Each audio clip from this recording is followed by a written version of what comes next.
está em território livre.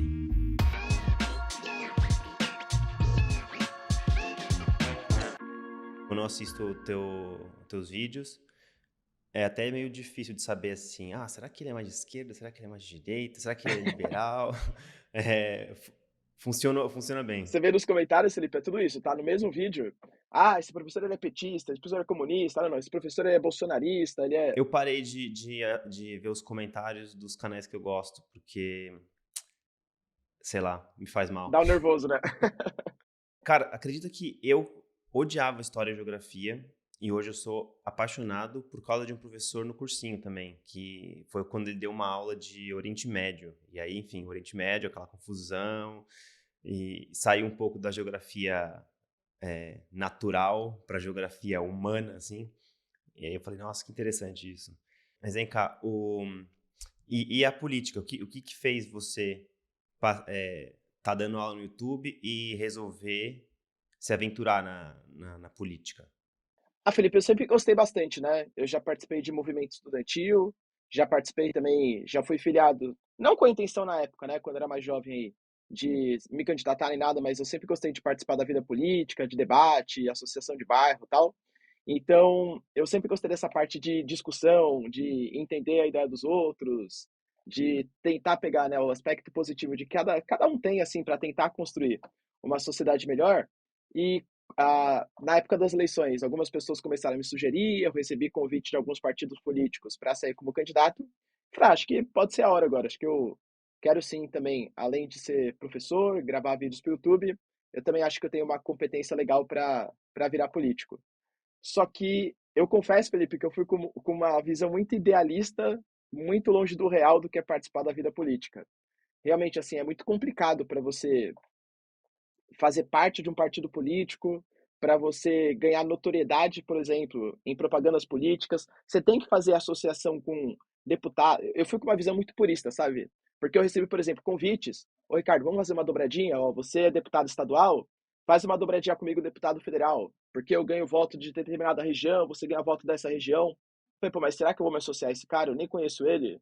Vai que esse cara está envolvido em algum escândalo, alguma coisa? Eu falei, não, eu quero ir por mim mesmo, eu não quero receber fundo partidário, porque da maneira que está agora, eu não considero também que é o modelo ideal. E aí eu fui muito nessa visão ideal, né?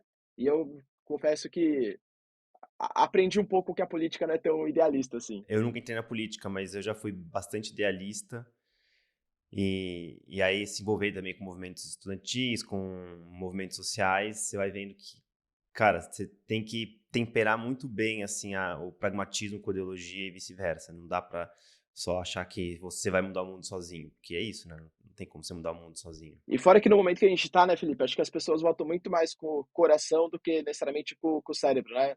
Então alguém que venha com um tom um pouco mais conciliatório, ele é menos engajado, vai, alguém que, não, não, eu sou assim, eu sou assado. Acho que o discurso mais conciliatório ele tem menos engajamento. As redes sociais já sacaram nisso, né? Tipo, que a raiva e o ódio é o que desperta mais engajamento, né? Mas a gente vai cair nessa cilada aí, sei lá, acho que uma hora os conciliadores vão ter o seu momento, eu acho. E, cara, vamos falar então um pouco sobre geopolítica, o mundo multipolar, enfim, as coisas que você costuma falar no dia a dia do seu canal. Como é que você enxerga esse vai e vem da América Latina? Se você fosse ali o presidente do Unasul, o chefe master do Unasul, como é que você iria propor para tentar acabar com essa oscilação muito rápida de poder, de políticas que acaba atrasando a América do Ó, Sul? Felipe, é difícil mesmo, tá? Porque a América Latina ela é construída dessa maneira. Você pega, por exemplo, na história mesmo, você tem a visão dos caudilhos, das grandes lideranças, cada país tem o seu, né? Por exemplo, a gente, acho que pela própria falta de consciência política, de conhecimento político, por exemplo, na Argentina, praticamente todo mundo ali se define como peronista, desde o cara mais liberal até o cara mais interventor. O Maurício Macri, ex-presidente da Argentina, ele era um liberal convicto, né? Ele se dizia um empresário e tal, e inaugurou uma estátua do Perón, porque o Perón é visto como um herói para a população argentina. O Alberto Fernandes e a Cristina Kirchner, com uma visão política totalmente diferente também, se dizem peronistas. Aqui no Brasil, essa figura, né, do Lula sendo um líder quase messiânico aí para a esquerda, o Bolsonaro sendo um líder messiânico para a direita também, entende? Então, enquanto a gente ficar personificando, eu acho que as pessoas elas têm que esquecer, elas não devem votar em pessoas, elas devem votar em ideias que essas pessoas propõem. Vale muito mais a pena, porque você ser fiel a uma pessoa, você pode acabar se decepcionando com aquela pessoa. Quando você é fiel a ideais, você vota em ideais, se aquela pessoa foge dos ideais que você acredita, pô, é muito mais fácil, né? Você ainda tem o norte, é. Exato. Mas é muito difícil, né, você não personificar, assim. Até quando a gente vai falando, assim, de países, né, geopolítica, você fala, porque o Putin, porque o Biden, porque o Lula. E, assim, a gente acaba transformando aquelas milhões de pessoas em uma pessoa só. Quase que uma defesa inata, assim, biologicamente construída na gente para entender as coisas, né? Não, é exato. E as pessoas esquecem, né, que, pô, dentro de um mesmo país tem várias visões políticas diferentes. Sempre que me perguntam assim, mas, pô, será que a população, sei lá, gosta do Alberto Fernandes? Eu falo, ó, depende. Se você perguntar para um cara de esquerda na Argentina, vai falar, realmente, o cara reduziu a desigualdade social, etc. Mas é que nem se viesse alguém de fora, por exemplo, escolhe alguém aleatório do Brasil e pergunta, pô, o Bolsonaro foi um bom presidente? Você vai ter duas respostas completamente diferentes, depende de quem você perguntar, entendeu? Então a população não é homogênea, a população é heterogênea, existem pensamentos diferentes dentro de uma mesma sociedade. E tem muito essa discrepância. Quer dizer, eu não sei se isso foi uma coisa que eu notei, eu não cheguei a pesquisar para saber se foi isso mesmo, mas a diferença entre cidade grande e campo, ou cidades menores, que assim, com a globalização, a minha impressão é que Tóquio, Londres e São Paulo são mais parecidas entre si do que São Paulo com Londrina, Goiânia e outras cidades menores. E aí você acaba gerando também essa tensão entre metade do país, né? Não é porque basicamente, né, o que imprime a, as nossas vontades, a nossa cultura, o nosso tipo de pensamento são as redes sociais, as empresas, a gente fala que é o soft power, né? Essa Hum. capacidade de divulgar informações, conhecimento, isso, países ou regiões que são mais globalizadas têm mais acesso a isso. É que nem você falou, né? Talvez hoje, alguém que mora em São Paulo é muito mais parecido com alguém que mora em Londres do que com alguém que mora, por exemplo, no interior. Alguém que está distante da realidade. Esse mundo das principais metrópoles ele é muito cosmopolita, né? Tem uma homogeneização cultural, uma homogeneização de pensamento, concordo. E uma curiosidade, onde você se informa, assim, para fazer os boletins? Eu sei que você lê em inglês, você lê em português, imagino que você lê em espanhol também. Mais ou menos. Um pouquinho. Geralmente, assim, eu tenho algumas fontes que eu sempre utilizo, né? Eu gosto bastante aqui do Brasil. Eu vejo pelo G1, eu vejo pela CNN, acho que são mídias, assim, que eu costumo me informar bastante. Aí você pega de mídias estrangeiras, eu sempre dou uma olhadinha também no New York Times, no BBC. Tem o Sputnik, que é um site de notícias russo, que é uma coisa que você pega, né, a mesma informação, parece que são quase as coisas diferentes, vistas pela BBC e pela Sputnik, por exemplo. A Reuters é uma agência de notícia legal. Eu também sempre dou uma olhadinha na Al Jazeera também, que acho uma mídia interessante. Então depende, são vários que eu utilizo, né? Pra você ter uma noção, para eu conseguir montar o roteiro do meu vídeo, que eu gravo um vídeo todo dia, né? Para eu conseguir montar o roteiro do meu vídeo, eu demoro pelo menos, entre 1h30, 2 horas de leitura, vendo assim a notícia de várias vertentes diferentes, várias mídias diferentes, para tentar montar um compilado, porque aí, de novo, né? Eu sempre falo isso nos meus vídeos também. Eu não sou uma pessoa neutra porque não existe neutralidade na comunicação. Toda pessoa é carregada de sentimentos, valores, emoções, etc. Mas eu tento ser o mais justo possível. Eu tento mostrar, olha, eu não sou imparcial, eu tenho sim os meus valores, mas se você pega a visão americana ou a visão da BBC, New York Times, é isso que está sendo comentado. Se você pega a visão oriental, é isso que está sendo comentado. E fora que tem também alguns canais de Telegram, né? Eu gosto de seguir bastante políticos também. Hum. E aí você pega o canal do Prigozhin, o canal do Medvedev, de algumas lideranças russas. Às vezes a informação sai lá, né? O compilado sai muito mais lá do que na mídia tradicional mesmo. Tem um que eu não sei se você conhece, que é o Moscow Times. Conheço, conheço. Mas eu acho que ele é um pouco antigoverno, né?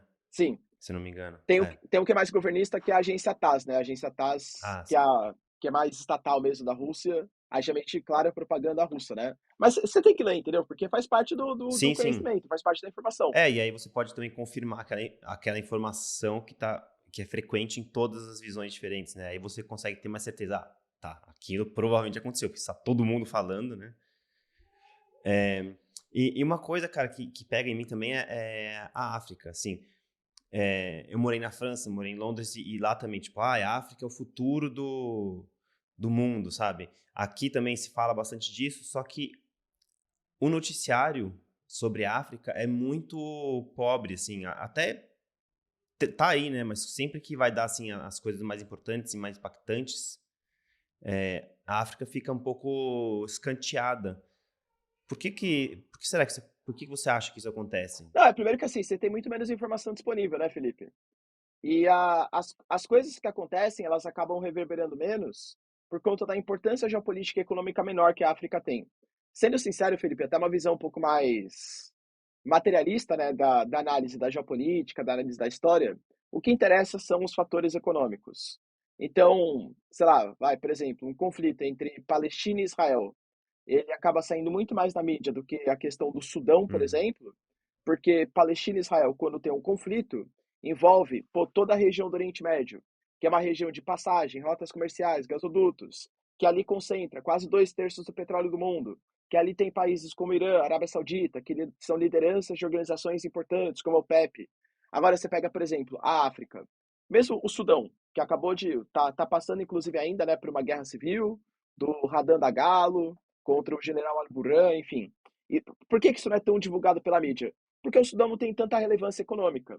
Vou imaginar, por exemplo, a guerra civil no Sudão, que, sei lá, metade da população morra. Espero que não aconteça, né? Pelo amor de Deus. Mas quais vão ser as consequências geopolíticas disso? Quais vão ser as consequências econômicas disso? Vai ter uma notinha ali, né? Sei lá, no jornal. Pô, realmente, olha que triste, mais uma vez, né? Tá tendo genocídio na África. hum, E beleza, todo mundo vai continuar comendo, tal, vai fingir, né, que tipo nem aconteceu, porque não causa consequência. Agora, uma guerra em Israel, poxa, envolve agentes políticos importantes, altera o preço do petróleo, altera o preço de tecnologias importantes. Israel é uma baita potência militar. uhum. Então isso passa a ser mais comentado. Então penso eu, Felipe, que quando a África ela se inclui mais nessa divisão internacional do trabalho, que é uma tendência para o futuro, né? Pela questão dos minérios, os investimentos chineses e tal. Acho que a África vai passar a ser mais comentada. Não pelos motivos certos, que é uma questão de humanidade, de importância, mas porque economicamente ela vai passar a ser mais importante, e aí conflitos que acontecem vão alterar o preço de coisas importantes no mercado internacional. Aí sim a gente vai começar a se importar mais. Eu descobri recentemente que a maior guerra que começou no século XXI foi na África, a Guerra Civil da Etiópia. Na região norte da Etiópia, né? Tem o Tigré, a região do Tigré. O que morreu na Guerra da Síria em 10 anos, morreu em um ou 2 anos na Etiópia, assim, foi uma coisa sangrenta. Então, você vê, por exemplo, países Mianmar.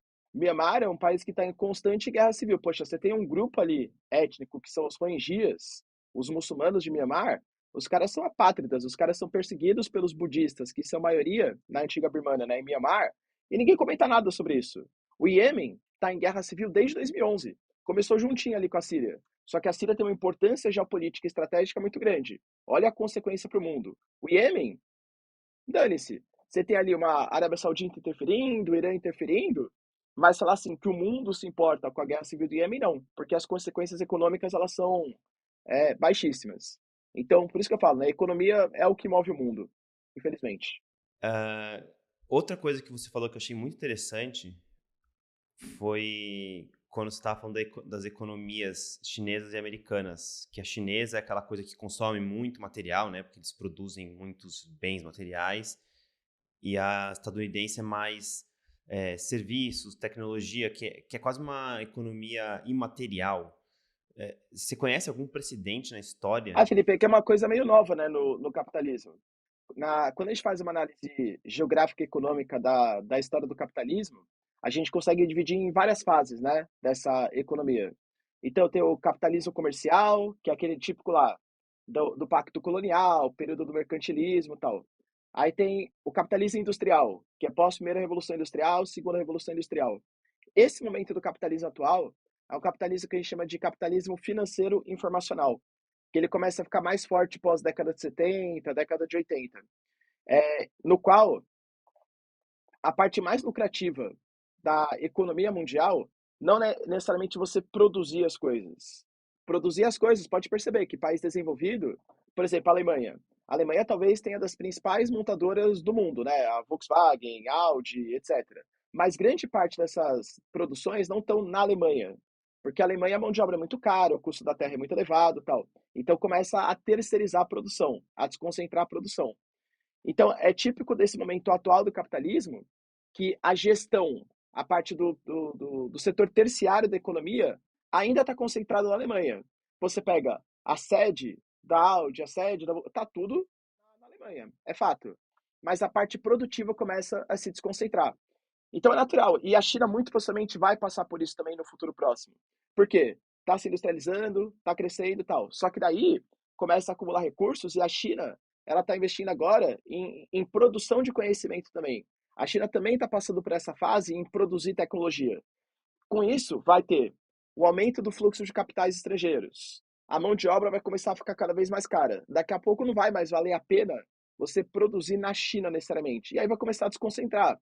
Vai, sei lá, para o Vietnã, para as Filipinas, Brunei, para Myanmar, para o Laos, Camboja. Então é que é um processo natural do capitalismo. Então você acha que o Brasil tá meio fudido? Porque assim, a mão de obra não é super barata e a gente ainda exporta commodity. Felipe, tá. Sem, sem titubear, tá. O Brasil, infelizmente, né, a gente é, nem é um grande produtor industrial, porque o Brasil, inclusive, vem passando por um processo de desindustrialização. A indústria que a gente tem já não é uma indústria nossa. A gente tem muita dependência tecnológica, né? Então, por exemplo, o Brasil, ele produz carros? Produz. Só que carro francês, carro japonês, carro sul-coreano, carro alemão e por aí vai.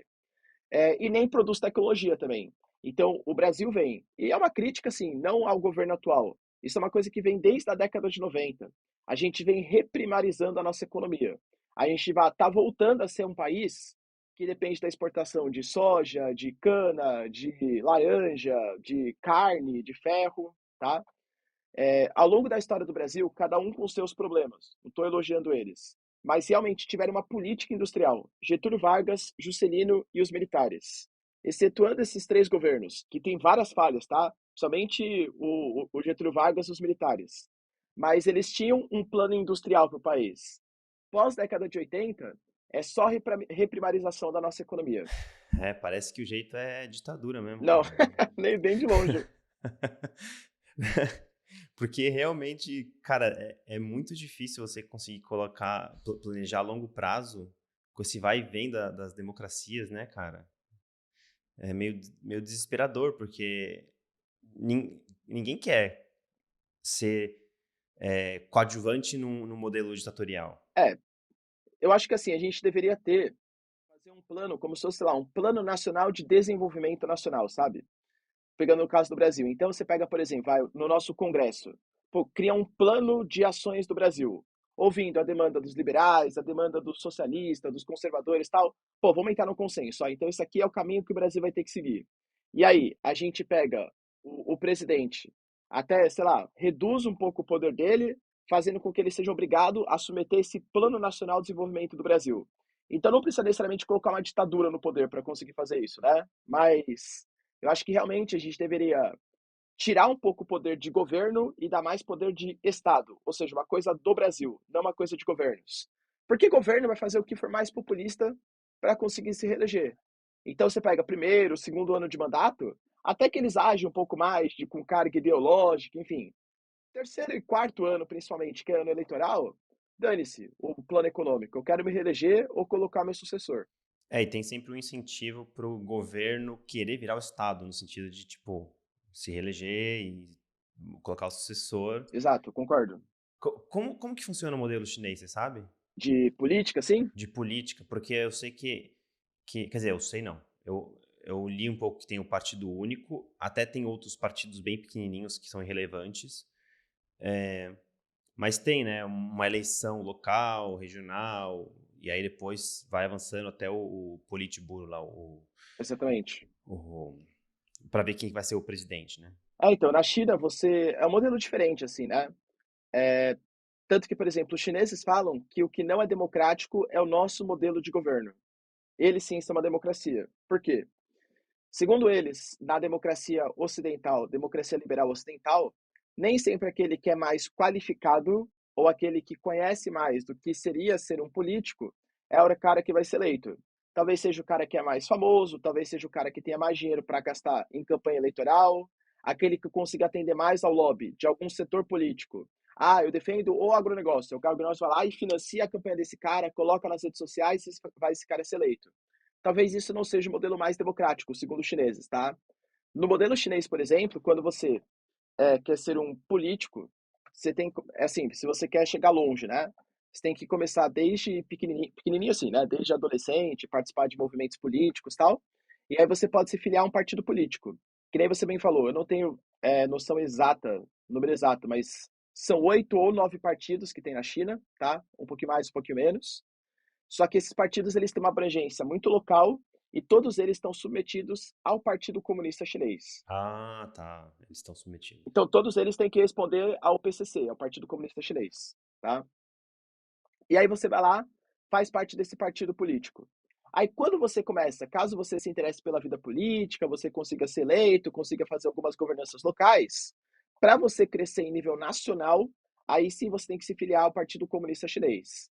E para fazer parte do partido, você tem que fazer cursos, tem que ter uma formação histórica, conhecendo toda a filosofia, a política, a história. Aí você vai ganhando cargos menores, cargos como assessor, aí, se você for bem, você consegue crescer dentro do partido, e aí você consegue uma governança de algum estado, até que você chega, né, em nível mais nacional, e aí, claro, depende da sua competência. E não vamos ser inocentes, né, Felipe? Também das indicações políticas, né? A gente sabe que o mundo funciona desse jeito. Você consegue chegar no mais alto cargo. Mas eles alegam que é o modelo mais democrático, por quê? Porque eles sabem que, pelo menos pelo que prega o Partido Comunista Chinês, o cara que conseguiu chegar no topo do partido é o cara que conhece a história da China. É o cara que está de acordo com os princípios do que é o Partido Comunista Chinês. E por mais que assim, né, pô, é o único partido, Ricardo, não acho interessante, mas eles alegam que mesmo dentro do próprio Partido Comunista Chinês, você tem discordâncias ideológicas. Você tem uma ala que é mais liberal, capitalista, principalmente que mora aí nas cidades como Pequim, Xangai, essa ala mais aberta à economia estrangeira, enquanto as áreas mais interioranas, geralmente elas são um pouco mais voltadas ao socialismo, aos ideais de Mao Tse Tung, enfim. Então, mesmo dentro do Partido Comunista Chinês, você tem alas ideológicas diferentes, tá? É um modelo complicado, Felipe, mas é porque também a gente não está muito acostumado, né? Não existe tipo, então vamos importar e colocar o modelo chinês no Brasil. Eu penso que não daria certo porque a nossa formação política e econômica, ela não foi moldada desse jeito, né? Da mesma maneira que se a gente pegar o modelo liberal ocidental dos países ocidentais e colocar na China, muito possivelmente também não vai dar certo porque eles não foram moldados. A cultura, a política, a sociedade não foi moldada desse jeito. É, foi um processo, né? Tiveram guerras e séculos, ainda mais na China, milênios.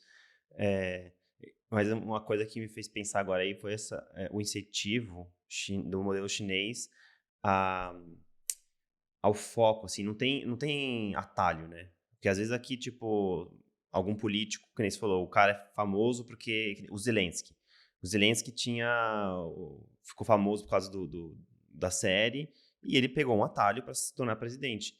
Na China, essas coisas não tem. Então, acho que tem um pouco essa coisa do pensamento, cara, você tem que ser disciplinado, você tem que ser bom, você tem que ter foco. E isso reflete muito no modelo deles, né? Na política de Estado do país, né? Sim, a China ela é um país que é feito com planos de longo prazo. Eu sempre dou exemplo da nova Rota da Seda. A nova Rota da Seda, os chineses pretendem gastar dezenas de trilhões de dólares em investimento em infraestrutura em outros países para manter parcerias geopolíticas e criar também infraestrutura em outros países. Os caras têm um planejamento, Felipe, até 2049. Até 2049 eles sabem exatamente o que eles vão fazer. E 2049 porque é exatamente os 100 anos da Revolução Chinesa, que foi de 1949. Só que também, há de se convir, né? Então o cara ele vai ser formado pelo Partido Comunista Chinês.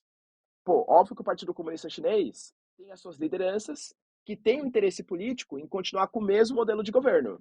Então, muito possivelmente, o aprendizado, a formação política que ele vai ser uma visão única, comandado pelo Partido Comunista Chinês. Por mais que existam alas dentro do Partido Comunista Chinês, penso eu que, né, talvez isso se limite um pouco divergências Rola políticas. essa doutrinação, né, desde de pequeno, no sentido de que você tem que fazer cursos, estudar.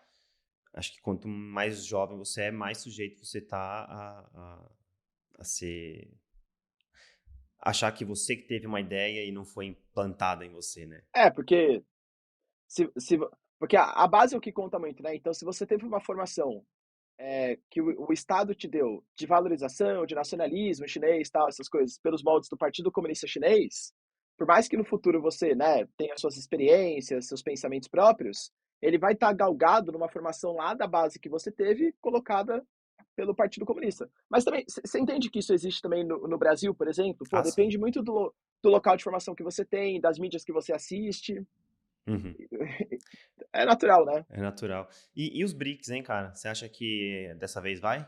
Ah, os BRICS eles estão mudando, né, Felipe? Os BRICS eles foram criados com uma premissa lá nos anos 2000, de ser o grupo dos países emergentes, né? O grupo dos países que, se você é investidor estrangeiro, colocar o seu dinheiro, vão ser os países do século XXI. E aí eles gostaram tanto dessa denominação que eles começaram a marcar reuniões, né? Então China, Índia, Brasil e a Rússia começaram a marcar reuniões. Aí eles gostaram, pô, estabeleceram algumas políticas econômicas em comum, criaram o NDB, que é o Banco Comum dos BRICS, depois convidaram a África do Sul, né, o South Africa, US dos BRICS, para fazer parte. Só que depois desse, principalmente da guerra Rússia e Ucrânia, os BRICS eles estão querendo mudar um pouco os seus objetivos. Eles estão deixando de ter somente essa vertente econômica para ter uma vertente mais geopolítica da coisa. A gente claramente hoje tem o grupo dos países desenvolvidos, que é o G7, né? Então, Estados Unidos, Canadá, etc. E os BRICS, que está se galgando como um bloco geopolítico de oposição ao G7. Então, tem os desenvolvidos, vamos criar o bloco dos emergentes. Tanto que, por exemplo, vai rolar uma reunião aí no futuro próximo, na África do Sul, que a ideia é entrar mais 19 membros. 19 membros estão sendo cogitados para entrar. Tem aí a Argentina, o Egito, a Indonésia, a Malásia, a Arábia Saudita, Irã, Uruguai, uma série de países, Emirados Árabes, uma série de países já anunciaram que querem entrar nos BRICS para colocar como se fosse uma oposição ao G7, né? Só que assim, a gente precisa ver também, porque o Brasil, como política de Estado, também sai de governo, né? O nosso Itamaraty, as nossas relações exteriores, ela sempre foi pensada no modelo mais neutro, de posição de neutralidade. Os BRICS até então não representavam uma ameaça geopolítica aos Estados Unidos, à União Europeia. Talvez, depois dessa próxima reunião, a China e a Rússia elas deixam bem claro, né? A gente quer um modelo mais democrático da geopolítica internacional. Só que, claro, eles sabem. Exatamente, né? Mais democrático colocando eles como liderança, né? Dessa nova democracia da geopolítica internacional. E aí, o Brasil vai ter que ver, tipo, o posicionamento que o Brasil vai ter a partir desse momento. A gente vai continuar sendo BRICS mesmo? Pô, com esse BRICS claramente se voltando contra o G7, se de fato se voltar, porque isso pode comprar algumas brigas para o Brasil, tá? Mas assim, eu sou bem pragmático, sabe, Felipe? Se eu fosse, né, o presidente tal do Brasil, eu seria bem pragmático. Ó, eu gosto da China, pô, investe em mim, gosto. Eu gosto dos Estados Unidos, investe em mim, gosto. A gente tem que escapar um pouco dessas relações econômicas mais ideológicas e pensar no bem do território brasileiro. Então, foi uma coisa até que eu achei bem legal que o Haddad, ele se pronunciou. Quando o Brasil ele foi para a China e fechou mais de 20 acordos comerciais, os Estados Unidos começou a ver isso com maus olhos. Ele se pronunciou, falou assim, ó, Estados Unidos, não entenda mal, tá? A gente fechou parceria com os chineses, por quê? Porque a China está disposta a investir no Brasil. Vocês querem que a gente se aproxime geopoliticamente de vocês? Não tem nenhum problema. Pô, faça investimentos aqui na gente. Mas olha que sintomático, né, Felipe? A gente tem empresas americanas saindo do Brasil, a própria Ford, por exemplo, uma indústria americana, saindo do Brasil para a entrada da BYD, que é uma montadora chinesa, ou seja, trocando os Estados Unidos pela China. Hoje, nosso maior parceiro comercial são os chineses. Como que a gente vai rejeitar investimento chinês pensando pelo sentido ideológico da coisa? Não tem como, né? Então os Estados Unidos querem se aproximar, que invista na gente. E é muito mais fácil o Brasil ter uma posição neutra em tempos de relativa paz do que quando começa a ficar multipolar, assim, mais tensão entre grandes potências, porque, ok, o Brasil pode meio que assim abrir as pernas para quem tiver investimento, mas aí pode acabar também esquimando com os dois lados, né, de uma certa forma.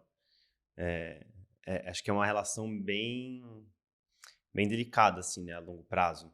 Tem que tomar muito cuidado com as declarações, né? Porque na geopolítica todo tipo de declaração pode comprometer aí a sua neutralidade, vamos colocar assim. Por exemplo, o Lula, ele tinha começado a falar, né?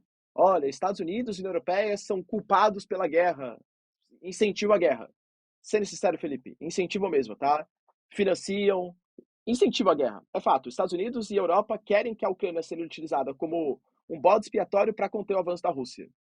Mas uma coisa é você pensar isso no seu íntimo, outra coisa é você falar isso para jornalistas internacionais verem, né? Então isso compromete, isso não pode ser dito, por mais que seja verdade. Sei lá, a mesma coisa, vai. O Putin hoje, pô, ele cooptou o parlamento, a Duma, ele cooptou os empresários, os oligarcas, há perseguições aos seus opositores, mas o Lula não pode falar assim, chegar em público, né? Pô, o Putin é um baita ditador, hein? Fica matando empresário que não concorda, não pode falar. Você tem que manter uma certa hipocrisia na geopolítica internacional. Eu tenho visto é, notícias diferentes sobre Bakhmut na Ucrânia. Caiu para os russos ou não caiu, afinal, de acordo com o que você lê aí? Então, Felipe, ó, queria falar, depende da mídia que você vê, né? Mas nesse caso, até as mídias ocidentais, excetuando a Ucrânia, estão dando Bakhmut como perdido. O próprio Prigozhin, que é a liderança do Hum, grupo Wagner, ele já anunciou a sua retirada e possivelmente ele não ia se retirar se Bakhmut não tivesse sido conquistada já, tá? Então, penso eu que a ISW, pô, que é o Instituto para Estudos da Guerra, sediado nos Estados Unidos, já dá Bakhmut como pertencendo aos russos, então penso eu, tá? Que a única que não admite, pelo menos por enquanto, é a Ucrânia. hum. Penso eu que é muito mais uma desinformação ucraniana do que necessariamente uma desinformação russa. Nesse caso, pelo menos. Acho que sim, Bakhmut caiu para os russos. E assim, Bakhmut ganhou uma notoriedade ideológica muito grande, porque foi uma cidade que foi muito disputada durante muito tempo. E Bakhmut era visto como se fosse uma espécie de caminho para outras cidades que seriam mais importantes, como por exemplo Sloviansk, Kramatorsk, para dominar toda a região de Donetsk. Mas falar que Bakhmut assim, é uma grande conquista, eu diria assim, que pela moral sim, mas pelos recursos, Bakhmut era uma cidade de 70 mil habitantes antes da guerra. Não é uma cidadezinha minúscula, mas não era uma cidade grande também, não tinha uma importância gigantesca. Os caras gastaram tantos recursos assim para uma cidade por causa de uma questão de relações públicas, assim, de imagem da guerra, será? Foi tipo para ver quem tem o maior pau, assim. Tipo isso, né? Os ucranianos alegam que, na verdade, o que eles queriam era por mais que sabendo, né, que a situação era muito difícil em Bakhmut, o que eles queriam era provocar o maior número de baixas possível nas tropas russas. Pô, não dá, de novo, né, não dá para saber se é totalmente verdade esses números. Mas o Prigozhin, ele divulgou um dado que dos seus mercenários, mais de 10 mil morreram só no conflito em Bakhmut. Pois isso é um número muito sensível, é um número muito importante, sabe, Felipe? Uhum. Então, mesmo que, sei lá, a Ucrânia tenha perdido Bakhmut, realmente perdeu a batalha, e isso realmente reduz a moral. Mas, por exemplo, conseguiu gerar uma situação de instabilidade entre o grupo Wagner e as tropas da Rússia. O Prigozhin, também, não sei o quanto de propaganda é isso, mas ele sempre está criticando o Shoigu, o Sherasimov, que são as lideranças militares, falando que o exército russo está boicotando, por exemplo, as tropas do grupo Wagner. Então, por mais que ele não tenha conseguido, derrotar, eu diria que criar uma situação de instabilidade, ele conseguiu, pelo menos, a Ucrânia. Eu conversei com um brasileiro que fez doutorado em Moscou sobre história das ex-repúblicas soviéticas, em especial Rússia e Ucrânia. E ele falou, cara, a Rússia é um barril de pólvora, assim, porque é um país que a partir do momento que você não tem essa mão forte, assim, para manter tudo junto, pode quebrar, assim, vários países mesmo. E eu fui pro leste meio leste da Rússia, que é numa região onde chama República de Sarrá. Lá a língua oficial é russo, mas eles falam outra língua. E aí tem vários desses mini países que ainda mantêm a língua local, apesar de na escola ser russo, todo mundo fala russo, mas entre eles, nas famílias e tal, eles falam outras línguas. Então você vê assim que ainda não é uma unidade nacional tão forte quanto vários países, tipo aqui no Brasil. Praticamente de norte a sul todo mundo fala português. Tem várias línguas, mas é coisa pequena, assim. Sim, até tanto Putin como Medvedev, eles falam que o grande sonho do Ocidente é desmembrar a Rússia. Porque o Medvedev e o Putin sabem que o desmembramento da Rússia, com uma possível queda do Putin, por exemplo, uma eventual, não acho que vai acontecer, tá, mas uma eventual queda do Putin, isso pode se fortalecer. Porque se tem uma Rússia que é uma Rússia próxima da região do Cáucaso, até com uma forte influência dos islâmicos. Você tem essa Rússia mais próximo de Moscou, São Petersburgo, que é uma Rússia aí sim mais cosmopolita, pró-Putin e por aí vai. Você tem uma Rússia mais do centro ali, a região da planície, né, da próxima ali. Você tem a Rússia mais de Vladivostok, extremo leste da Rússia. Então são várias Rússias diferentes. Eu diria que hoje o Putin, ele conseguiu fazer com uma mão forte, cooptando alguns setores, dando ali dinheiro, influência para algumas lideranças locais, unificar a Rússia, mas que uma derrota do Putin poderia fragmentar sim a Rússia. Poderia sim. E isso não seria também dar de mão beijada para a China, que é vizinha ali, e assim, a Rússia se destabilizando, quebrando em vários países, a China está muito mais perto do que o Ocidente para poder controlar a situação e trazer para o lado dela do que os Estados Unidos ou a Europa. Com certeza, acho que sim, tá?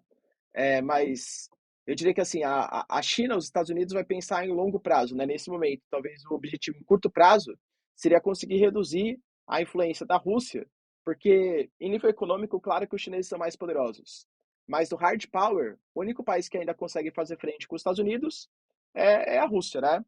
E assim, a gente vê hoje, por exemplo, o Erdogan acabou de ser reeleito. Pô, o cara tem uma certa parceria com o Putin. O Xi Jinping também tem uma parceria com o Putin. Eu diria, Felipe, que assim, de novo, né? Amigos, amigos, negócios à parte. Falar que China e Rússia são estados amigos, quem fala isso meio que desconhece a história dos dois países. Eles não são nem um pouco amigos. Eu diria que hoje eles são amigos por conveniência. Mas, por exemplo, você tem ali uma organização militar, a Organização para a Cooperação de Xangai, por exemplo.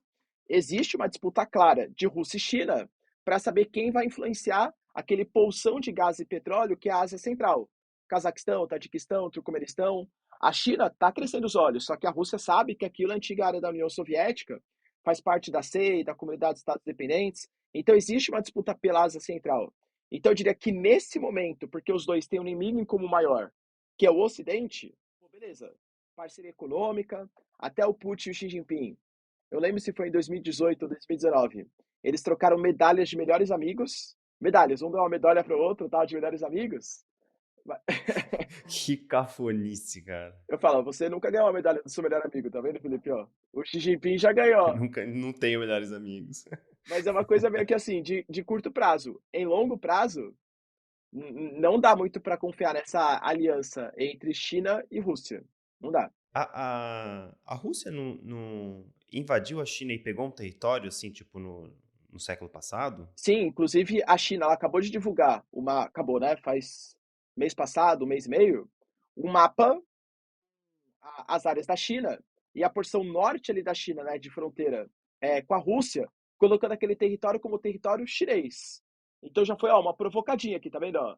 Esse território a gente vai reconquistar no futuro. Nossa, é muito sutil, né, as mensagens. Eu assisti uma série que chama The Diplomat. Não sei se você viu, tá na Netflix. E a série começa com um porta-aviões britânico sendo bombardeado ali no. Não sei se. Perto da Arábia Saudita ali. Não sei se no Golfo Pérsico. Mas. E aí. Os Estados Unidos nomeia uma nova diplomata americana, uma nova embaixadora americana para a Inglaterra. E aí ela tem que ir lá resolver toda essa crise. E aí uma hora que ela quer falar com os turcos, mas sem ser muito, sem deixar muito claro isso, ela pede para um jornal muito específico de nicho escrever um artigo e aí colocar, tipo, umas mensagens subliminares, assim, para ver se alguém lá capta a mensagem. Tipo, é quase que uma sociedade secreta, né? As lideranças globais, assim. É, porque você tem que transmitir uma mensagem, mas sem falar que foi você que transmitiu, porque senão pode ser ofensivo, pode ferir princípios para a formação de blocos econômicos. É complexo, né, Felipe? É complexo. E para finalizar, vamos falar um pouco de YouTube. Como é que tá aí a sua expectativa para o seu canal? Vira e mexe eu vejo, tipo, muda o algoritmo e criadores reclamam. Você também tem várias palavras que você acaba não podendo falar, porque senão acaba prejudicando o alcance do vídeo. Como é que você tá? Como é que tá a sua satisfação como youtuber? Olha, eu não, assim, eu não posso, eu seria muito ingrato de reclamar do YouTube, porque, assim, grande parte das oportunidades que eu tive no mercado de trabalho, entrevistas, assim, né, tudo veio pelo YouTube, eu seria muito ingrato de reclamar. Mas que falta transparência, Felipe, falta e muito, falta muita transparência. Por exemplo, você tem alguns vídeos, porque tem algumas métricas, né, que o YouTube te entrega. Então, a retenção do seu vídeo, a taxa de cliques, por exemplo, na thumbnail que você fez. Existem alguns vídeos que vão super bem, só que o YouTube entrega pouco. Existem alguns vídeos que não vão tão bem e o YouTube entrega mais. Será que é pelo tema que eu tratei? Será que é pela maneira como eu retratei? Assim, é pouquíssimo claro o algoritmo do YouTube. Por isso que eu, Felipe, eu sempre falo aqui com a minha esposa, inclusive, tá? Ela fala assim, não, imagina, abandona aí os seus trabalhos, se dedica só ao YouTube, você vai conseguir dedicar mais. Fala assim, olha, eu não confio muito nessa ferramenta, porque eles não dão clareza, não dão muita explicação sobre o porquê as coisas acontecem. Talvez, assim, claro que em relação ao começo da guerra, reduziu o interesse, né, das pessoas, porque hoje não é mais tão comentado, guerra, Rússia e Ucrânia. Mas, assim, o número de visualizações, às vezes, cai num vídeo que eu acho que seria interessante, aí sobe num vídeo que eu acho que não seria tão interessante. Então, como é uma coisa que eu não entendo, eu sinto uma insegurança muito grande. Eu acho que o YouTube, até para agradar mais os criadores de conteúdo, e fazer com que os criadores de conteúdo se dediquem somente à plataforma, levem isso como um trabalho, tipo, oficial mesmo, ele poderia ser mais claro acerca das suas políticas. Eu não tenho muita confiança não, Felipe, eu confesso para você, tá? Eu sou totalmente grato pelo que o YouTube proporcionou, tal, mas não tenho muita confiança não. Eu não acho que a clareza da plataforma é legal não. Você tá também em outras plataformas, assim, com esse mesmo estilo de vídeo, tipo Discord ou outros streaming, tipo. Não sei se você já ouviu falar de uma plataforma que chama Nebula. Não, não conheço. É uma plataforma que foi criada por criadores de YouTube e para fugir um pouco dessa dependência do YouTube. Eles têm os canais no YouTube, mas eles têm essa Nebula e aí você assina também baratinho, sei lá, tipo $9. Eu não lembro quanto que é agora. É que legal, e funciona como tipo YouTube normal, assim, é isso?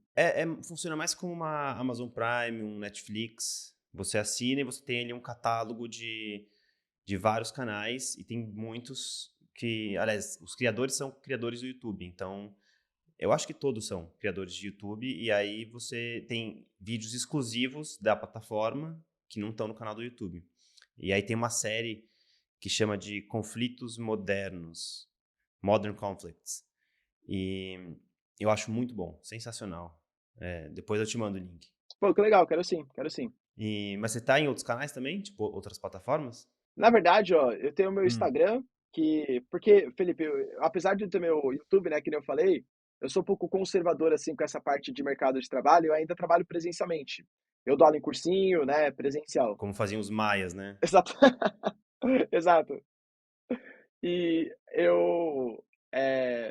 isso toma um pouco de tempo, né? E tudo que eu faço, por incrível que pareça, assim, gravação, pesquisa, edição de vídeo, sou tudo eu que faço, Felipe. Então, às vezes 24 horas é pouca coisa pro meu dia, sabe? Porque eu dou aula presencial, aí eu volto, eu pesquiso, eu gravo, eu edito, aí eu posto no finalzinho da noite, aí tem dia que eu dou aula à noite também, aí eu saio para trabalhar à noite de novo.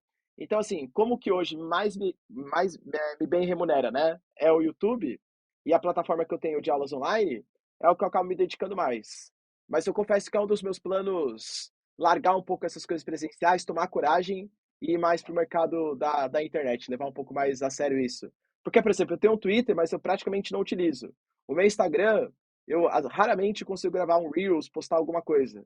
mas eu prometo que eu vou me dedicar mais no futuro. Ó, vou cobrar, hein? Pode cobrar, pode cobrar. É, né? Aproveita. Você tem filho, não? Tenho, tenho. Ah, nossa, fazer tudo isso aí com filho ainda. Tá minha filha agora gritando aí, me chamando, não sei o que que é, mas vamos encerrar aqui então.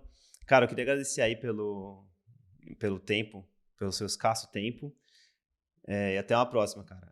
Como é que você fala? E aí, pessoal, entenderam os principais acontecimentos? Então, beijo, abraço, tchau, né? Beijo, tchau. Obrigado aí, viu, cara? Até uma próxima. Pô, obrigado você pelo convite, Felipe.